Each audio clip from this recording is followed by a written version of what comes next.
Unfiltered.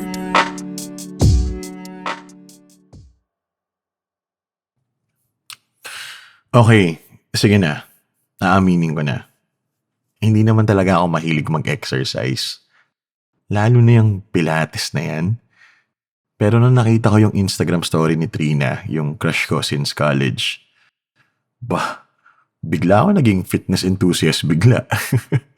Hinanap ko kagad kung saan siya nagpipilates. Nag-book agad ako ng trial class kahit wala man akong alam sa mga plank-plank na yan. Pero ang hindi ko in-expect, na sa halip kay Trina ako mahuhulog, sa instructor pala. Pagpasok ko pala ng studio, amoy lavender eh. Iba yung pumasok agad sa isip ko.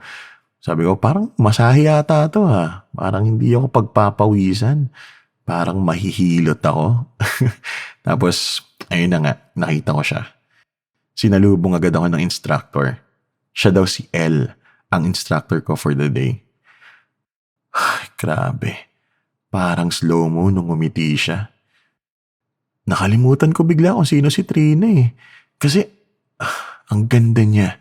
Sobra pare. Nakasuot lang siya ng gray na leggings at white na sports bra pero, Diyos ko, parang nakapustura pang rumampa sa panaginip ko. Parang Miss Universe yung nagtuturo sa akin magbanat-banat ng katawan. Seryoso. Paano ba to? Paano ako magfo-focus kung ganyan ang mga view sa harap ko, di ba? Hindi ko alam kung saan ako titingin eh. Medyo kita rin kasi yung yung cleavage niya. Nakaka-distract. Nakakatunaw. Actually, nakakapanghina. Agoy. First move pa lang. Sabi niya mag-inhale daw ako habang dahan-dahang inaangat ang balakang ko. Di ginawa ko. Pero, ayun, sablay. Nabigla ako eh. Hindi ko naman alam. Ang hirap pala nun. Mukha kasing madali kapag nakikita ko sa social media o kaya sa TV. Naku, ang sakit sa balakang, promise. Pero, syempre, hindi ko sinabi. Hindi pwedeng mapahiya sa crush kong instructor. Hindi niya pwedeng malaman na parang gusto ko nang sumuko kagad sa unang form pa lang. Nakakahiya kaya. Pero, pangalawa na lang naman yung exercise sa dahilan kung bakit ako nandito eh. Kasi nga, di ba? Tapos napatingin siya sa akin. Lumapit pa. Kinumusta ako. Sabi, kung okay lang daw ba ako. Siguro nakita niya yung mukha kong medyo napailing. Parang nakatikim ng maasim na pagkain, ganun. Grabe, nung nagsalita siya, ang lambot ng boses niya. Parang anghel na tinatawag ako kasi aakyat na kami sa langit, ganun. Pero, well, either way, heavy naman talaga ang punta eh, kaya ayos lang. Sabi ko, okay lang ako, El. Mahirap pala to, no? Pero, kakayanin ko. Para sa'yo. Para sa good health. The moves. Ano ba yan? Parang ang landi ko. Pero totoo naman. Gusto ko pa siyang titigan habang nagtuturo eh. Yung mata ko, hindi talaga maalis. Hindi sa cleavage niya na medyo luwang-luwa talaga. Kundi yung mukha niya, malaanghel sa ganda. Yung mga mata niya, kumikinang. Habang parang yung labi niya, parang kay Angelina Jolie. Tapos yung buhok na mahaba na parang sa sirena, ewan ko.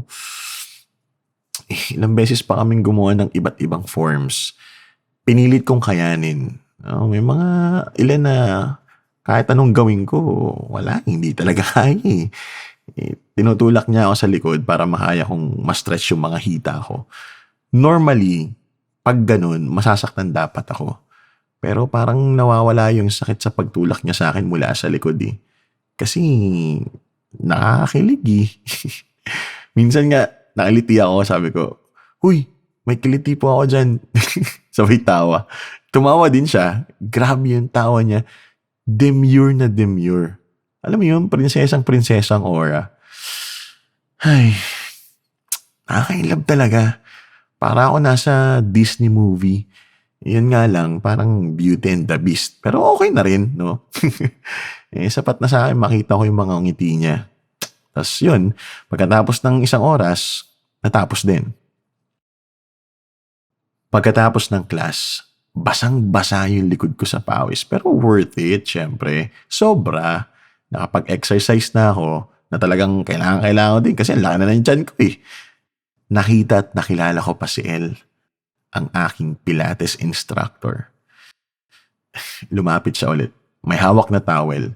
Inabot sa akin yung tuwalya. Ang galing ko daw for a beginner.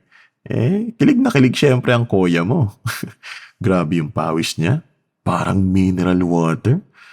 Parang gusto kong tikman. Kadiri, joke lang. Nakangiti siya. Pero hindi ako makatingin ng diretso eh. Kasi feeling ko may kung anong bumubukol sa dibdib ko. Hindi abs feelings. Tsaka aminin ko na, siguro konting libog. Sino ba namang hindi? Luwang-luwa yung cleavage niya. Parang laging nag-hello, ganun.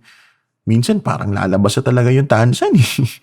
Tapos habang nagsasalita siya, hindi ko alam kung makikinig ako o manunood na lang ng paggalaw ng labi niya. Parang ang sarap ikis. Gusto kong hawakan yung buhok niya, hawakan yung bewang niya, pero syempre gentleman tayo. Easy lang, di ba? Marami pa namang oras eh. Ayun, nag-apply ako ng 1 month unlimited sessions. So, yun, pagdaan ng ilang araw, pagkatapos ko mag-apply ng 1 month unlimited sessions, hindi dahil sa Pilates, pero dahil kay El. Kasama na rin yung exercise syempre, pero main reason yung instructor. Gusto ko siyang makilala. Alam mo yun, gusto kong malaman kung may boyfriend ba siya, kung may chance ba ako, kung saan siya nag-aral, anong tinapos niya, anong paborito niyang kulay, number, favorite movie, singer, kung ano-ano. Magbabayad na agad ako sa counter. Nandun siya, nakaupo, nakikipagchismisan sa kahera. Nginitian ako. Tapos, nagbayad na ako. Ate, apply ako ng 1 month unlimited sessions. Narinig ni El. Nagulat siya. Wow daw, sabay ngiti. Siyempre umiti din ako. Tapos sabi ko, oo naman, sobrang fulfilling. Fulfilling makita ka araw-araw. Tawanan yung dalawa. Tapos sinabihan ako ni El na mambobola lang daw ako. Ewan ko, pero parang pinag-uusapan na nila ako bago pa man ako dumating eh. Siguro, assuming lang din ako. Pero, hayaan nyo na ako. Minsan lang magkaganito eh. Hindi ako magsi-session that day. Nagbayad lang talaga ako. Kasi may pasok ako eh. Pero, ayun, para makita na rin siya sakali. At thank you Lord. Nandun nga siya. Umalis na rin ako agad pagkabayad. Nagbabay ako sa kanila. Sabi ko, kita-kits bukas gawin mo akong healthy. Ngumiti siya, sabay tumungo lang. Hindi ko alam sasagot sa tungo eh. Kaya umalis na lang ako. Tapos feeling ko talaga, pinag-uusapan pa rin nila ako kasi habang paalis ako, bigla silang nagtawanan ng kahera. Bahala na. Wala akong pake. Basta importante, nakita ko siya.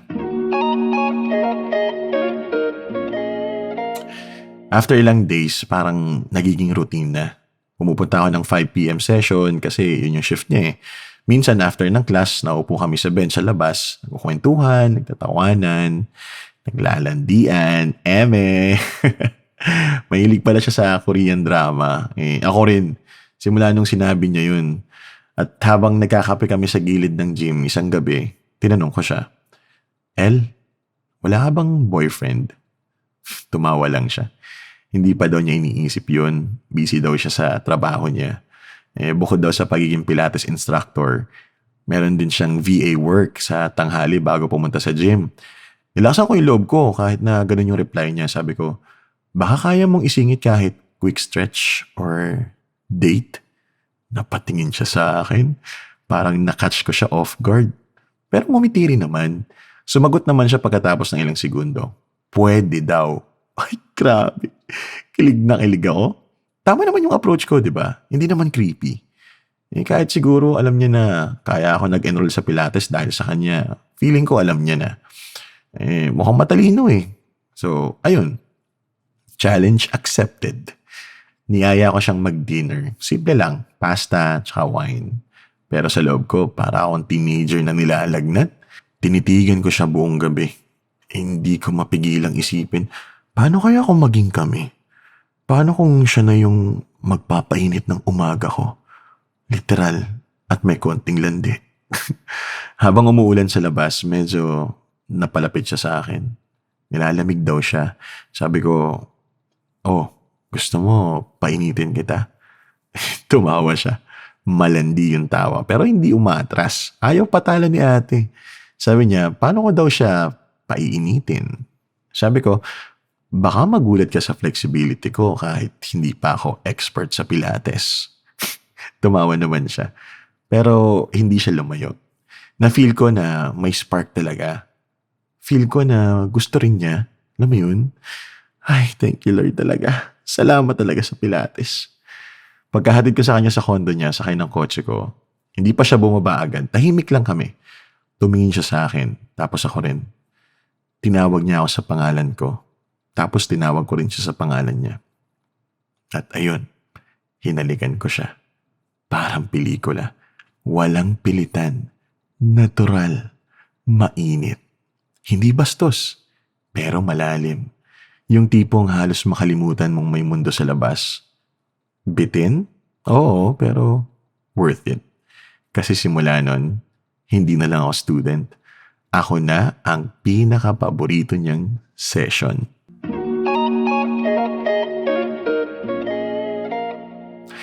Sabi nila, ang tunay na pagmamahal, mahahanap mo sa hindi inaasahang lugar. Kung sa inyo, sa sinehan, sa trabaho, pinakilala ng kamag-anak or sa school, sa akin, sa Pilates Studio.